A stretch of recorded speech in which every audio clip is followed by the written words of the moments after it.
많은 그 잡음들도 많이 있습니다. 그리고 서로 또 비난하는 그런 경우도 많이 있습니다. 그러나 우리 그리스도 안에 있는 성도님들은 비난보다는 취할 것은 취하고, 그죠? 우리가 경계해야 하고, 또 우리가 교훈으로 삼아서 주님을 기다리고 오심을 기다리고 있는 교회의 입장에서는 여러 가지 우리가 참고하고 또 준비해야 되는 그런 교훈으로 삼았으면 좋겠습니다. 이게 종말론 하면 사실상 우리 교회의 영적 부흥, 그러니까 그 종교 개혁을 통해서 우리가 믿음으로 구원 얻는 어떤 이런 부분에서는 많이 이제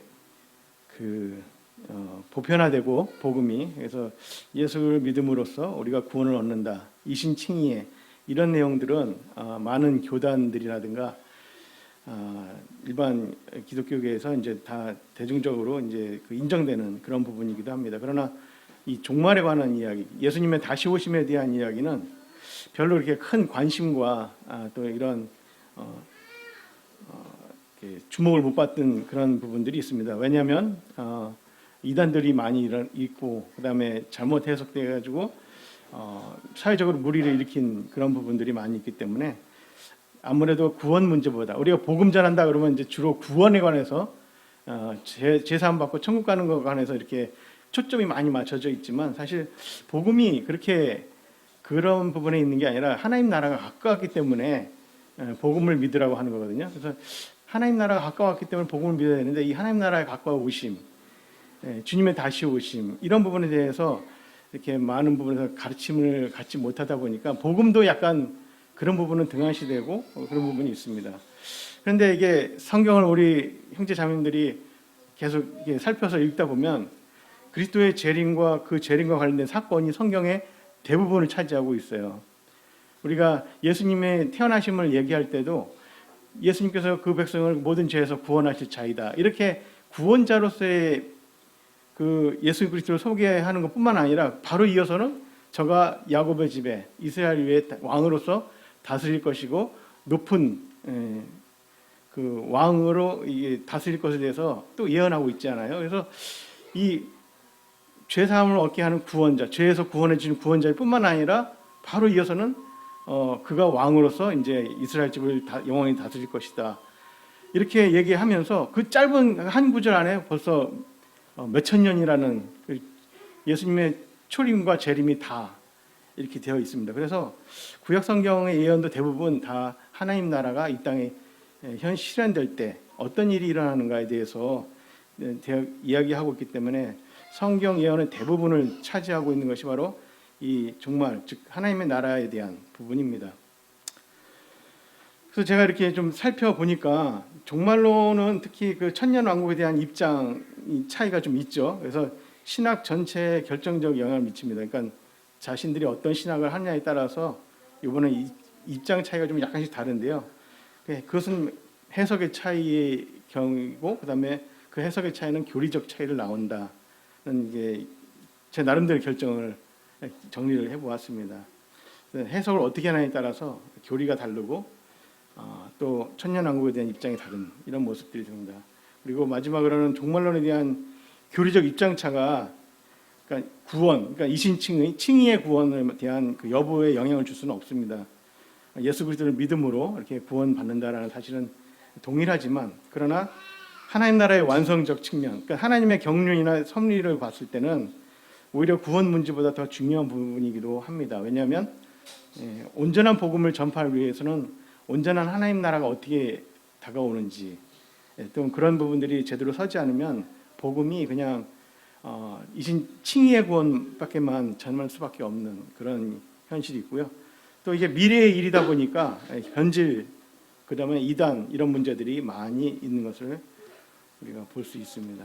그래서 오늘은 그 종말론과 휴거라고 말씀드렸는데, 휴거는 사실상 제가 짧게만 언급할 것 같아요. 이번 시간에 아무래도 종말론, 여러 가지 종말론에 대해서만 먼저 말씀드리고, 그다음에 휴거는 어떻게 해서 이 종말론 부분에서 어떻게 다루어지고 있는가라는 부분을 좀만 하고, 그다음에 휴거에 관한 부분은 혹시 다음 시간에 주어지면 이제 휴거와 재림에 관해서 이제 그 차이점 이런 것들을 이렇게 나눠봤으면 합니다.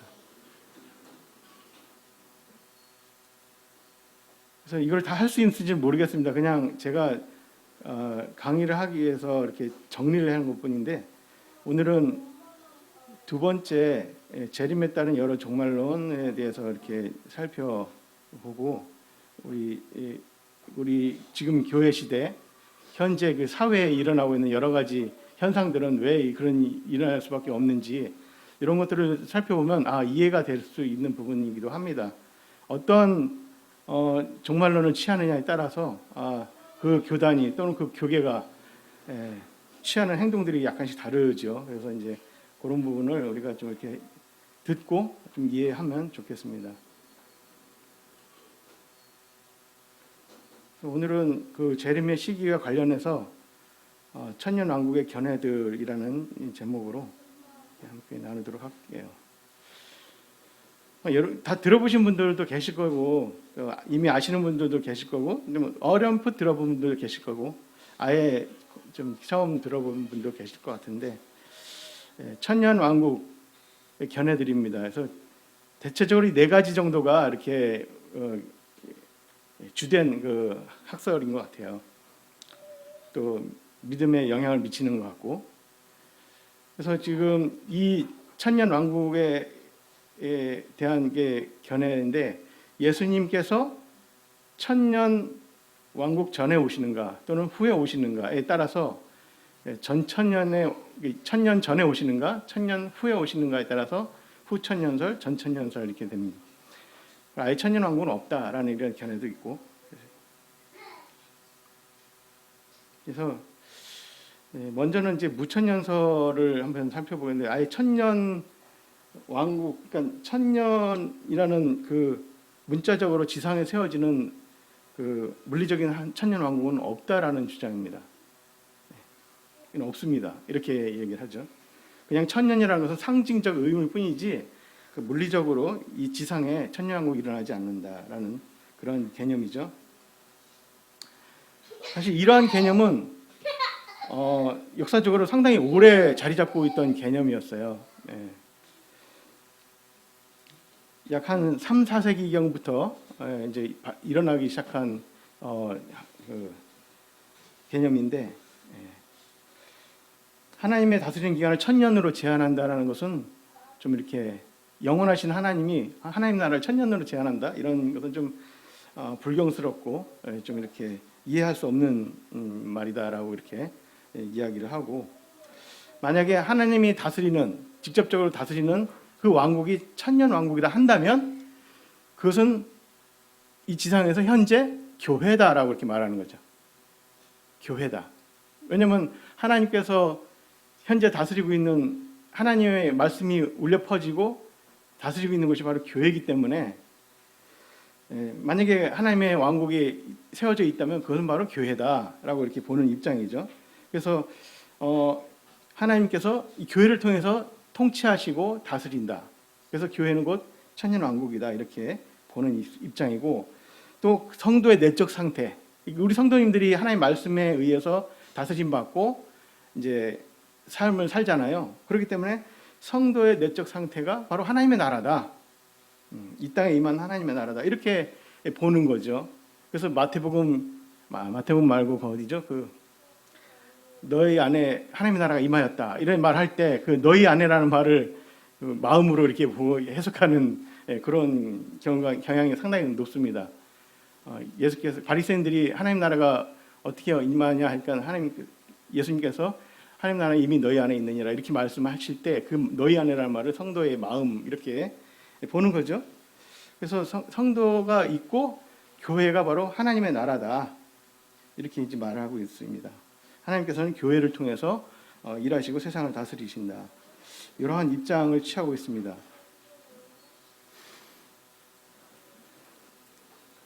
그리고 이스라엘에 대한 약속은 끝났고 맨 밑에 이제 이스라엘에 대한 약속은 끝났고 교회는 영적 이스라엘로 성경의 약속, 구약의 약속들은 축복들은 아브라함이나 다윗이나 뭐 이런 여러 축복들은 바로 이 교회가 계승을 한다라고 이렇게 보는 입장입니다. 그래서 이 그 단일한 역사의 단일한 하나님의 역사, 하나님의 경륜을 이제 그 하나의 그 트랙으로 보는 거죠.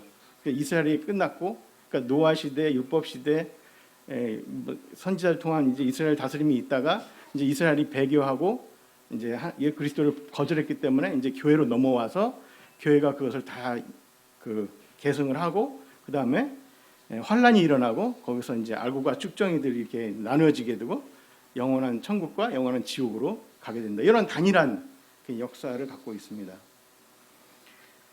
그래서 성도가 왕이요 제사장이고 선지자이기 때문에 바로 이 교회가 하나님의 나라고 천년 왕국이다. 이렇게 말을 하고 있는 거죠. 그리고 성경은 상당히 그 상징적으로 푸는 상징적 또는 영해하는 그런 부분들이 많이 있습니다. 그러니까 무천년설을 주장하는 입장에서는 성경을 거의 영적 영해로 해서 이제 풀기 때문에 이러한 내용들이 가능한 것을 이렇게 보게 됩니다. 그래서 이러한 사상들은 이 교회가 폭발적으로 발전할 수 있었던 것은 이런 사상이 로마가 정치적으로 로마가 이제 쇠퇴하고 로마 제국이었던 그 제국이 로마 기독교를 국교로 이제 인정을 했었잖아요. 그래서 그런데 이제 정치 체계는 무너졌는데 종교는 그대로 남아 있어요. 신앙은.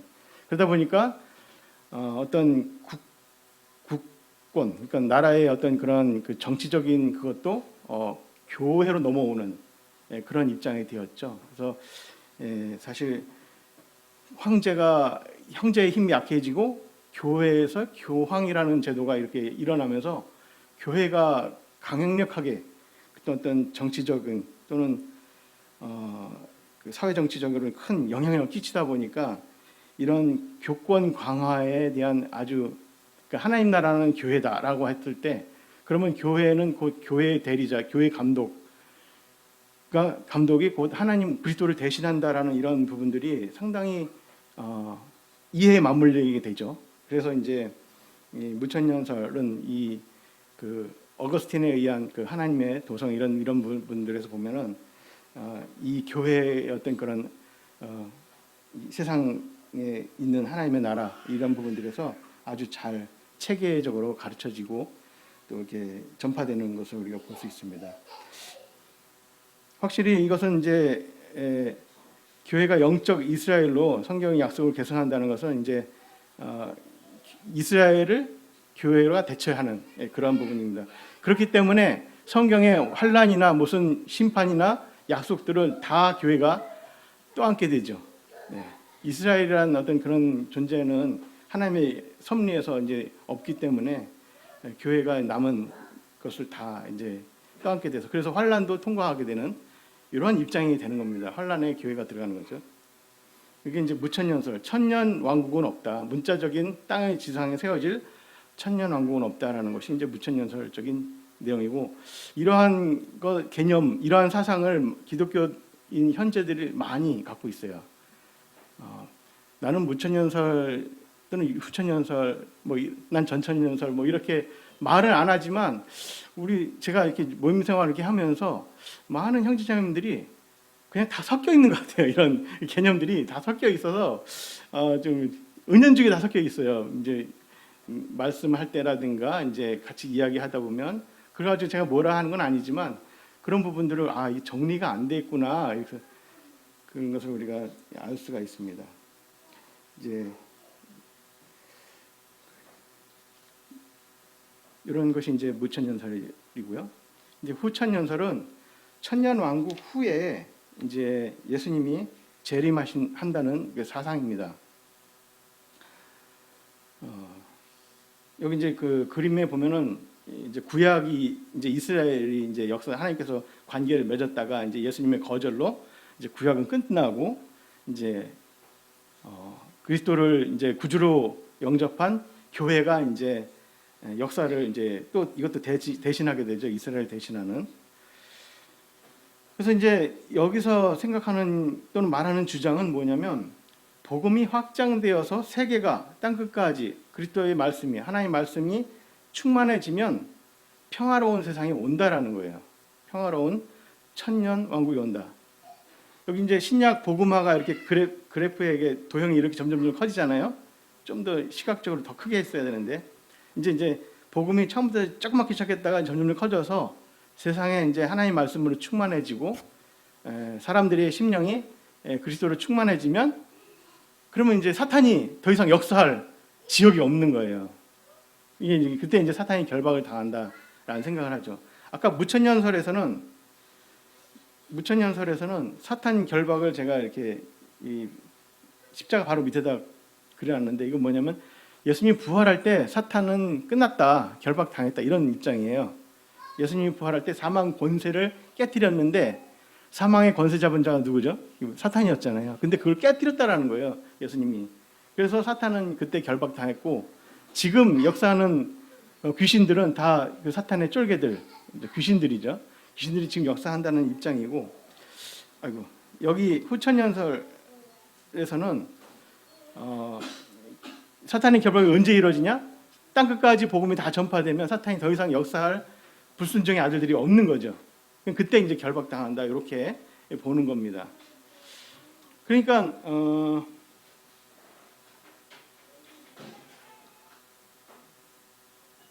제가 이게 다초점 안경이라 익숙하지 않아서 그래서 그래서 천년 왕국 기간 동안 교회가 황금기가 된다. 평화의 천년 때 교회는 황금기가 되고 유대인도 회복되고 전례 없는 영적 부흥과 번영으로 평화의 천년을 맞이한다. 그렇게 되는 거죠. 그래서 그렇게 보는 입장인데 저는 이 입장을 보면서 무슨 생각을 했냐면 마치 교회는 예수님이 오심을 준비하는 그러한 입장이겠구나. 그죠? 세례 요한이 예수님이 오심을 준비하기 위해서 많은 사람들한테 회개의 세례를 전파한 것처럼 그럼 교회는 예수님의 재림을 준비하기 위해서 복음을 많이 전파하고 빨리 전파해가지고 세계가 복음화되면 그때 이제 평화로운 세상이 되고 예수님은 그곳에 이제 재림하신다. 그래서 천년 왕국이 먼저 되고 그다음에 그 후에 재림이 되는 그런 일이 논점의 이제 가르침입니다. 그리고 천년 왕국 끝에 이제 대배교가 일어나고 선과 악의 극심한 충돌이 일어나면서 곡과 마국 전쟁, 아마겟돈 전쟁 이런 것들을 통해서 하나님께서 그리스도께서는 이제 그때 심판하신다라는 내용이고 그때 이제 알국과 쭉정이들이 구별될 것이다. 이렇게 가르쳐지고 있습니다. 그래서 복음 전파자가 교회이기 때문에 교회가 여전히 그 구약에 있는 약속과 축복들을 상속하는 이런 내용들입니다. 그러니까 이스라엘과 교회를 구분하지 않는 거죠. 교회는 이스라엘을 대체한다라는 그러한 입장입니다. 아까 무천년절도 마찬가지고 후천년설도 교회가 이스라엘을 대체하는 그런 입장이에요. 그래서 여기 재건주의적 그리고 또 부흥주의적이라고 제가 이제 여기다 글을 써놨는데 복음화를 시키려면은 정치와 제도, 문화를 바꿔야 된다라는 거죠. 그러니까 그리스도인들이 정치에 참여하고 그리스도인들의 문화가 세상에 드러내야 되고 또 이제 법 제도를 또 기독교에 맞게끔 이렇게 해서 재건주의적. 그래서 사회 참여도 활발하고 그다음에 이제 정치 참여 또는 이렇게 무슨 운동 이런 것들이 활발하게 이루어질 수가 있습니다. 그러니까 이런 그 가르침을 주는 교단에 가면 아무래도 이제 이 정치 참여 또 사회 참여 또는 이렇게 뭐 세계에 나가서 빨리 복음을 전해야 되는 그런 그 입장이 상당히 강합니다. 그래서 뭐 청년들이라든가 이런 좀 이렇게 있는 청년들 또는 젊은 사람들을 모아서 선교도 막 보내고 막 이런 것이 좀 강하죠. 그리고 부흥주의적 입장이 있습니다. 그래서 사람들의 복음을 통해 사람들의 마음을 변화시켜서 부흥을 하면 심령이 변화되면 빨리 변화시켜서 그들이 이제 복음화가 되어야 된다. 그래서 이제 부흥주의적. 그래서 어떤 그 찬송 우리 부르는 찬송들 있잖아요. 찬송들 보면 이 부흥주의, 부흥적인 어떤 이런 부분들을 부르는 노래 보면은 그 작사 작곡하신 분이 거의 동일한 분들이 많이 있어요.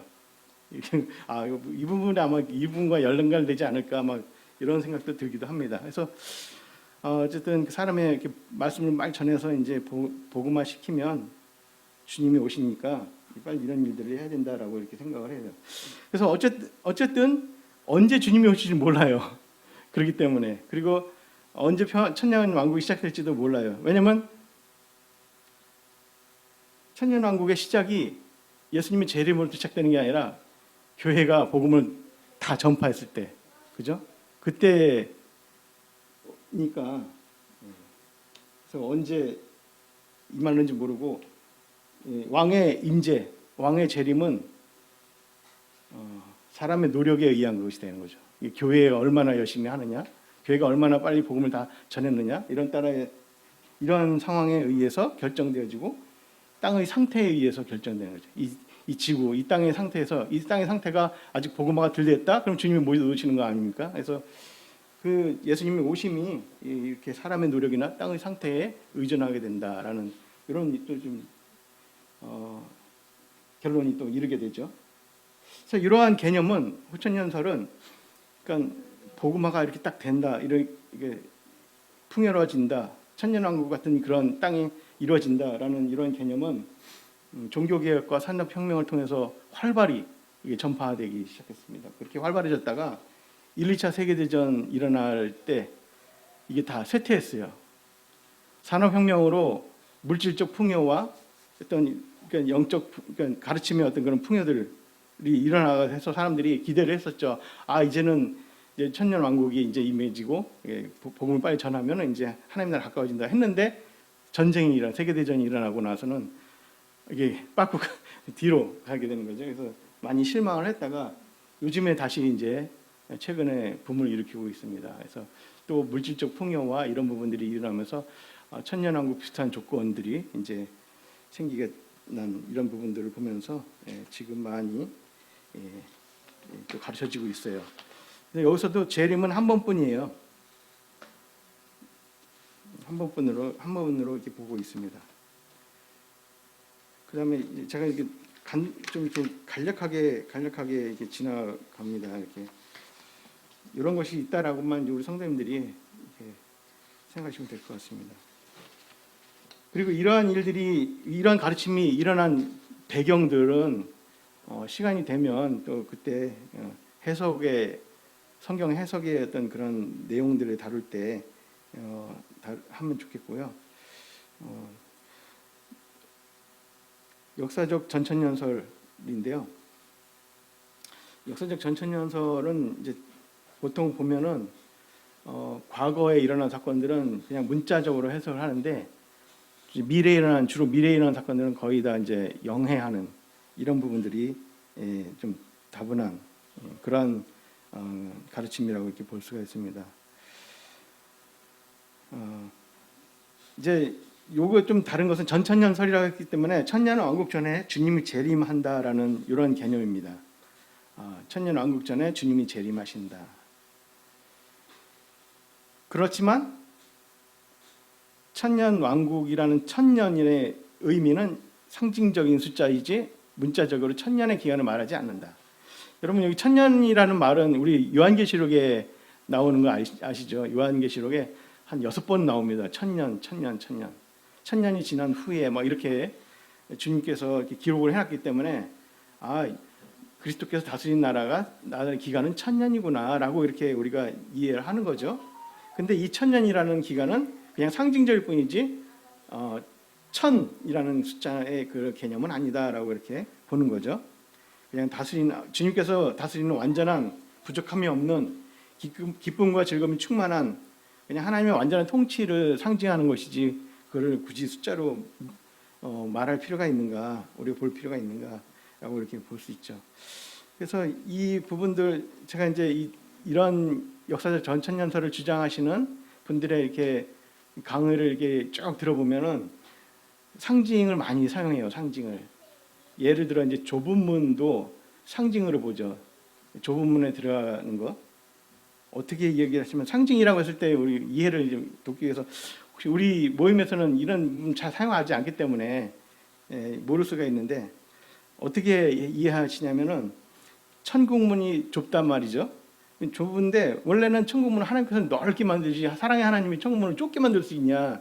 넓은데 사람들이 하도 죄를 짓다 보니까 죄의 껍질이 잔뜩 커져서 넓은 천국문도 좁은 문이 되어졌다 이거죠. 근데 우리가 회개하고 주님 앞에 바로 서게 되면 죄가 하나씩 하나씩 벗겨지면서 이제는 좁은 문도 넓은 문처럼 들어갈 수 있다. 이런 개념으로 이렇게 이해하는 부분, 그런 가르침을 하시고 계시더라고요. 그래서 이렇게 상징적으로 이렇게 보시는 거예요.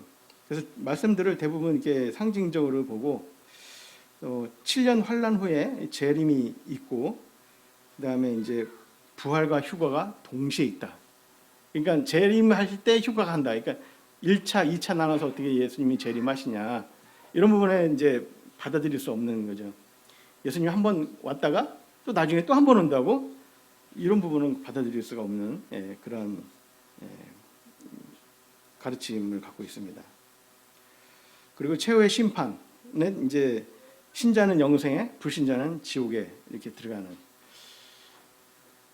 그러다 보니까 우리가 보통 보면은 끝까지 견디지 않으면 이게 구원받지 못한다 이런 가르침들이 나오는 이유가 다 이런 데서 기인을 하는 겁니다. 그런데 그런 말씀이 실제로 있잖아요, 그죠? 끝까지 견디진 자는 구원을 얻으리라. 마태복음 있잖아요. 그런 말씀들이 다 여기다 연결시켜가지고 이런 것들이 다 해석이 되는 거예요, 그렇게. 말씀이 있으니까 또 이렇게 신도들은 목사님이 그렇게 말씀하시면 또 그렇게 믿는 거죠. 네. 그래서 이제 이 역사적 전천년설의 특징은 그리스도가 재림함으로써 천년왕국이 시작되는 건 이제 같은 전천년설 주장하는 사람들과 같고 교회가 환란을 통과하는 거죠. 교회가 7년 대환란을 통과합니다. 그리고 천년왕국 후에 최후의 심판에 신자와 불신자가 가려지는 거죠. 그런 게 다른 특징이죠. 부활을 한 번만으로 인정함으로써 여러 형태의 부활을 이제 부인을 하는 그런 모습을 갖고 있습니다. 교회는 영적 이스라엘이고 이스라엘과 같은 운명을 갖는다 이렇게 말하고 있습니다. 그래서 교회는 영적 이스라엘이다 이런 말을 이제 하는데 이게 교회가 이스라엘 대체하는 거예요. 여전히 여기도 이 교회가 이스라엘 대체하는 이 사상은 이 카톨릭 그 무천년이 오래됐다고 그랬잖아요. BC 3세기 AD 3, 4세기서부터 이렇게 전파되어 온 이제 가르침인데 이스라엘이 없어졌기 때문에 그 당시에 이스라엘이 지금 멸망하고 없어졌기 때문에 이런 가르침들이 생기는 거예요. 그러니까 이스라엘이 세상에 없는데 계속 이스라엘 축복에 관한 말씀은 구약성경에 계속 있고 또 영원히 아브라함과 다윗에게 한 영원한 약속이란 말이에요. 근데 이스라엘은 없어. 그러면 교회가 이제 영적 이스라엘이다 이런 가르침. 근데 교회는 영적 이스라엘이 될 수 없어요. 근데도 불구하고 모임에서도 그렇게 말씀하시는 분들 계셔요. 영적 이스라엘이다. 근데 교회는 국가가 아니거든요. 국가가 아니에요. 교회는 어떤 민족, 하나의 민족을 교회로 이렇게 부르지 않고 각 열방 가운데서 하나님께서는 각 나라와 민족 가운데서 개개인별로 하나님께서 부르신 게 교회예요. 거기는 유대인이나 이방인이나 할 것 없이 어떤 민족이든지 다 이렇게 그리스도를 영접하기만 하면 이렇게 교회로 이제 교회를 이루는, 그래서 어떤 하나의 국가, 하나의 민족으로서 교회가 이룰 수 없다. 그래서 이렇게 말씀하시는 분은 잘못된 가르침이고, 오히려 이스라엘 백성 중에 영적인 이스라엘 백성이 있다 이렇게 말하는 사람은 이해가 돼요. 그럼 맞는 말이죠. 저 사람은 이스라엘 민족인 이스라엘 백성인데 영적으로 깨어 있는 이스라엘 백성이야 이렇게 말하면 맞는데, 교회를 가지고 영적 이스라엘이다 하면은 좀 문제가 있습니다. 그런 가르침은. 그래서 우리 형제님 자매님들도 이야기할 때 그런 부분을 좀 주의해서 하면 좋겠습니다. 그래서 과거는 주로 문자적으로 해석하지만 미래는 이제 풍유적으로 해석하는 것이 이제 역사적 전천년설입니다. 세대주의 전천년설인데, 이거는 이제 세대주의가 왜 좀 이렇게 다르냐면 문자적 해석, 그러니까 문자적, 그다음에 용례, 사용한 그 단어의 뜻, 그 당시에 사용했던 단어의 뜻, 또 문법 또는 전체 문 단락이라든지 또 성경 전체가 말하는 내용 이런 것들을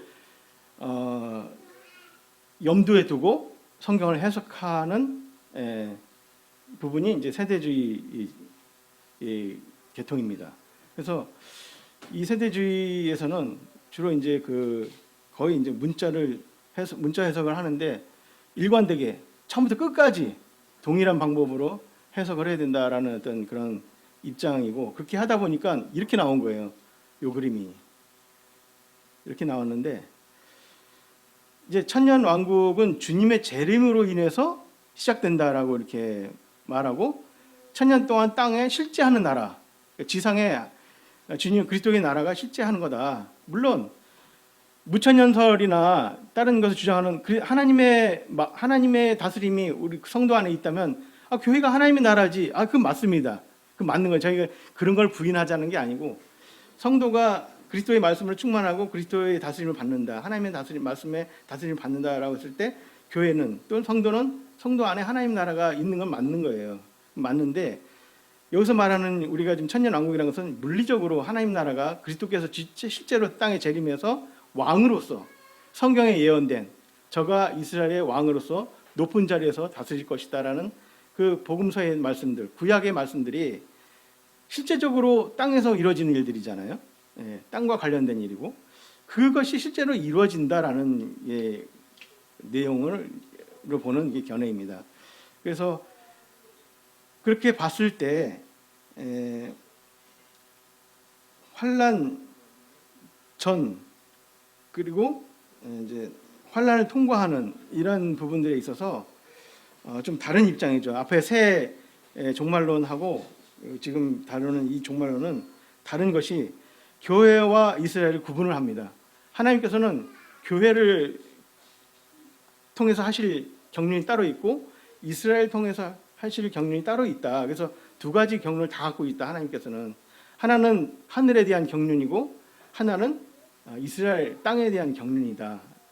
교회는 영원 전부터, 창세 전부터라는 말 표현하잖아요. 근데 이스라엘은 어떤지 아세요? 창세로부터 이렇게 표현을 합니다. 창세로부터 있고 창세 전부터 있어요. 교회는 영원 전부터 또는 창세 전부터 하나님 마음속에 품고 있다가 이제 그리스도의 부활하심을 통해서 이제 사도 바울을 통해서 비밀이 드러나잖아요. 근데 이스라엘과 관련된 약속들은 창세로부터 이렇게 말씀하고 있어요.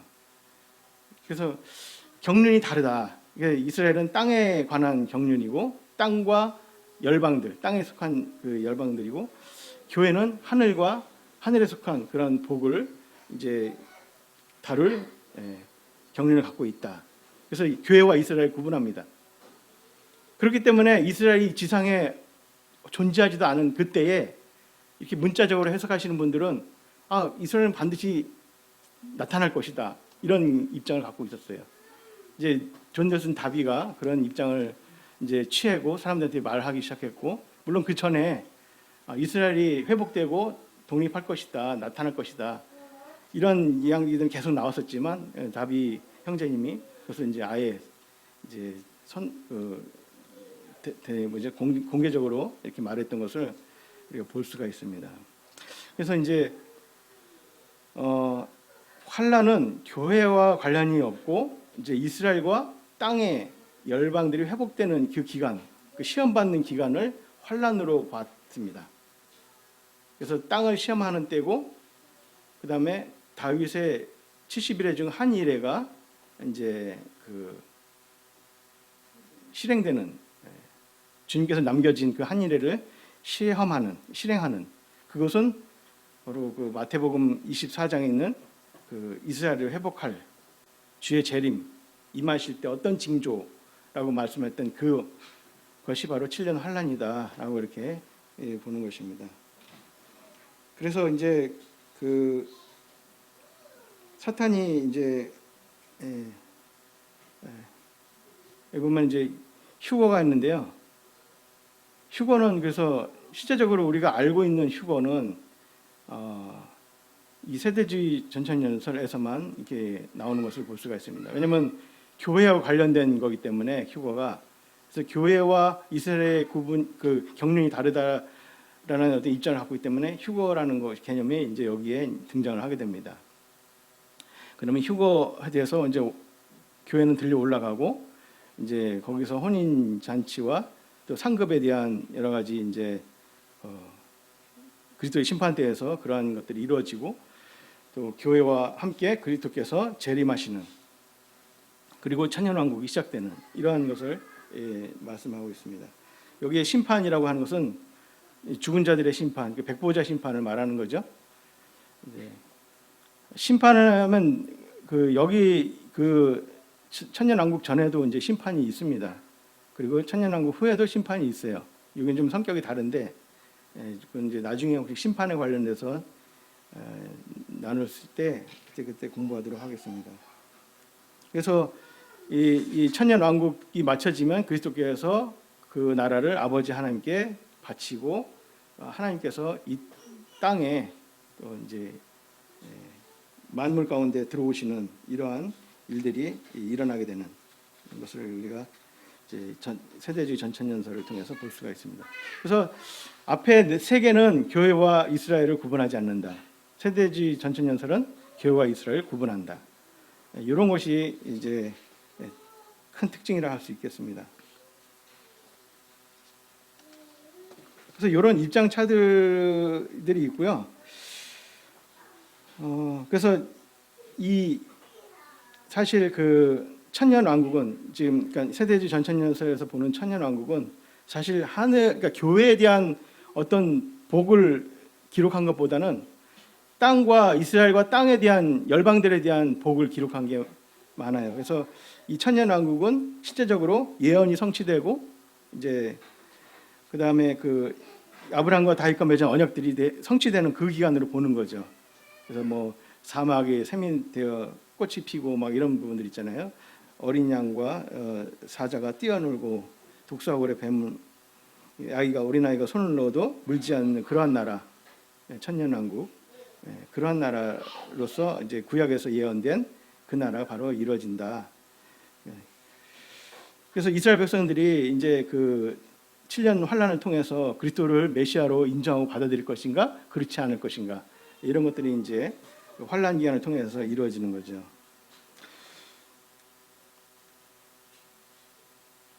그래서 제가 이제 그 우리 성도님들과 함께 살펴보고 싶은 말씀이 있습니다. 우리 마지막으로 우리 그 마태복음 24장 40절부터 51절까지 한번 볼까요? 다는 볼 수 없겠지만 마태복음 24장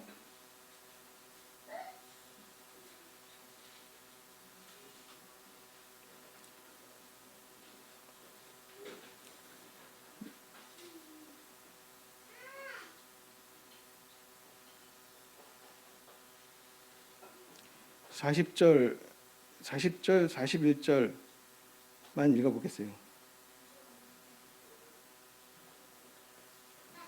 제가 좀 이렇게 말씀을 읽다가 이게 좀 이상한 부분이 있어서 좀 이렇게 나누려고 하는 건데, 보면은 40절에 그때 두 사람이 밭에 있으면 한 사람은 데려가고 한 사람은 버려둠을 당할 것이요. 41절 두 여자가 맷돌질을 하고 있으면 한 사람은 데려가고 한 사람은 버려둠을 당할 것이다. 이게 이제 교회에서 많이 전해지는 내용입니다. 복음 전할 때 전해지는 내용인데, 근데 이게 여기 보면은 한 사람은 데려가고 한 사람은 버려둠을 당한다고 그러잖아요. 이제 버려둠 당하는 사람은 나쁜 거죠. 부정적인 거고, 데려감을 입은 사람은 긍정적으로 좋은 결과를 예상할 수가 있죠. 이 말씀 보면. 근데 전체적인 문장을 보면 24장 전체를 보면 그리고 그 뒤에 있는 내용을 보면 말씀이 좀 잘못된 번역인 것 같아요. 그래서 다른 성경을 찾아봐요. 킹제임스 흠정역을 보면 이게 뭐라고 나오냐면 똑같은 구절인데 40절 아마 핸드폰에 성경 앱이 있는 분들은 한번 비교해보면 될 것 같습니다. 그때 두 사람이 들에 있는데 하나는 붙잡혀가고 데려가는 게 아니라 붙잡혀 간다고 표현을 해요. 다른 하나는 남겨질 것이요. 이렇게 남겨진다라고 이렇게 말해요. 붙잡혀 가는 게 오히려 더 부정적이고 남겨진 게 더 긍정적인 부분이에요. 그리고 두 여자가 맷돌을 방앗간에서 맷돌을 하고 있는데 하나는 붙잡혀 가고 또 붙잡혀 간대요. 하나는 남겨진다라고 남은 자가 돼요. 그러면서 예수님께서는 깨어 있어라라고 이렇게 말해요. 어느 날 너희 주가 오실지 모른다라고 이렇게 너희가 알지 못한다. 근데 그 뒤에 말씀들 보잖아요. 집주인이 와요. 집주인이 자기 집에 와가지고 종들이 어떻게 일했는지 보는 거거든요. 근데 충성되고 지혜 있는 종은 그 주인이 자기 가지고 있던 소유를 더 맡겨요. 남는 거죠. 근데 게으르고 악한 종은 어떻게 해요? 형벌에 처해버립니다. 붙잡혀 가는 거죠.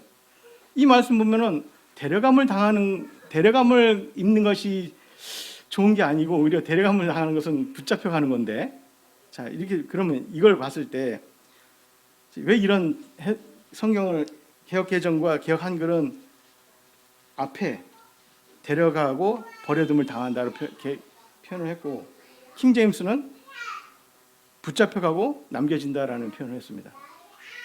그래서 저는 이걸 그냥 문제 삼기보다는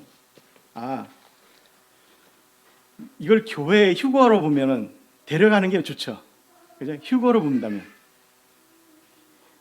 내가 와서 너희를 내게로 이끌고 아버지 집에 들어가는 거잖아요. 휴거는 그렇죠?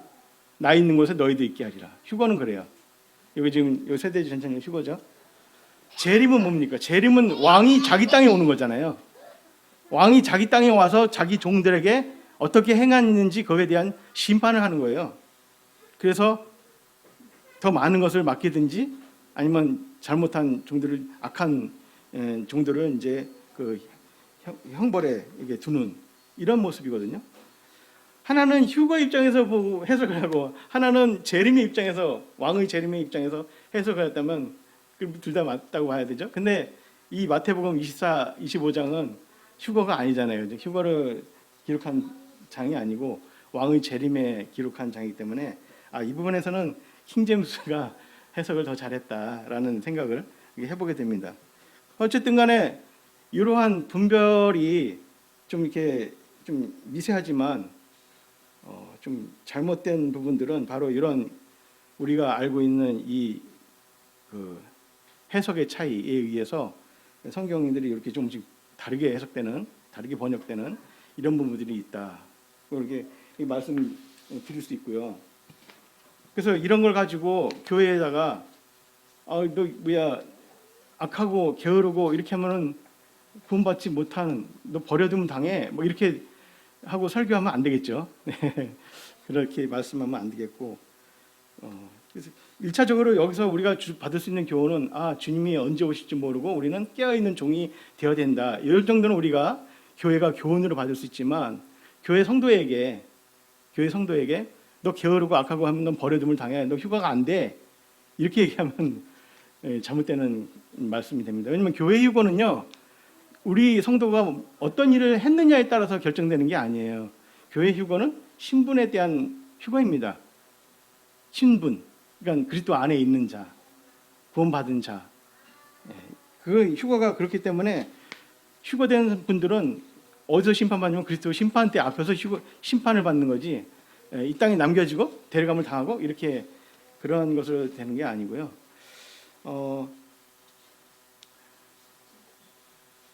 또 한 가지는 그 마태복음 25장에 있는 그 열처녀의 비유도 이게 열처녀의 비유가 어리석고 지혜롭지 못한 열처녀는 들어가지 못하고 슬기로운 처녀들은 들어갔다 해서 교회에다 이걸 또 적용시키면 또 문제가 돼요. 그렇죠? 처녀는 신부가 아니거든요.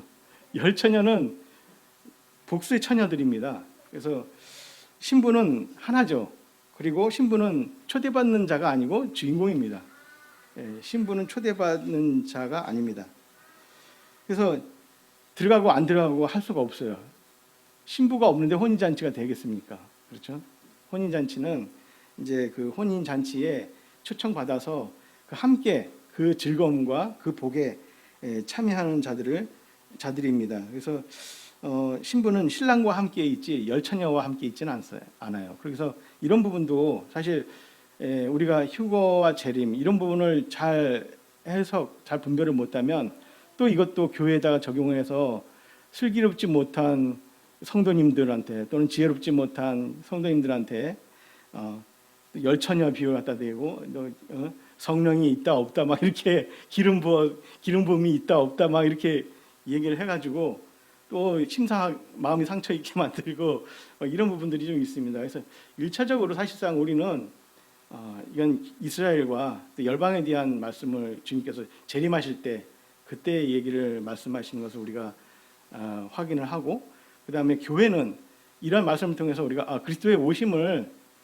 깨어있는 그러한 휴거, 그러니까 임박한 주님의 오심을 기다리고 있는, 신랑이 언제 오실지 모르는, 언제 데리러 오실지 모르잖아요. 그래서 우리는 정결한 처녀로서 이제 주님 신부로서 이제 주님을 기다리고 있는 이런 모습으로서 우리가 교훈을 받을 수 있습니다. 그러나 이것을 그냥 문자 그대로 교회에다가 적용을 하면 열처녀 신부는 좀 이렇게 오해가 생기는 그런 부분도 있다라는 것을 우리가 말씀드릴 수 있습니다.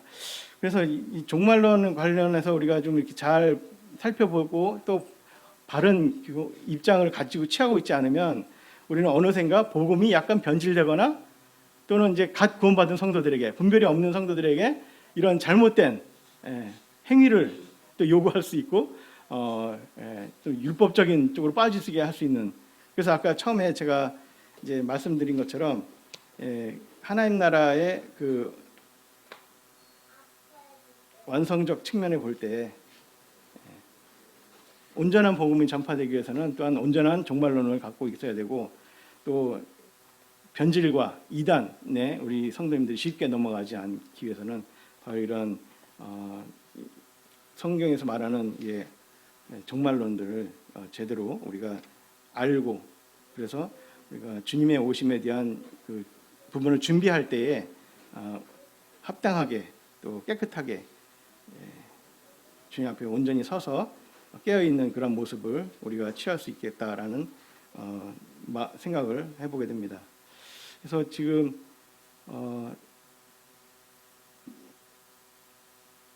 1시간 됐죠? 네, 제가 언제 시작했는지 몰라가지고 그런데 어쨌든 이러한 부분들을 우리 성도님들과 함께 나눠주셔서 너무나 감사합니다. 우리 비록 저도 부족하고 제가 또 잘못 말한 것도 있다면 또 우리 성도님들 중에 아시는, 또 저보다 정확하게 아시는 분이 계시면 또 저한테 말씀해 주시고, 또 저도 또 이렇게 교정이나 이렇게 또 이렇게 제가 수정할 부분 수정해서 또 좀 더 보다 더 객관적이고 올바른 그런 내용들 가지고 이렇게 함께 교제할 수 있고 또 같이 나눌 수 있으면 좋겠습니다. 부족하지만 이렇게 함께 들어주셔서 감사합니다.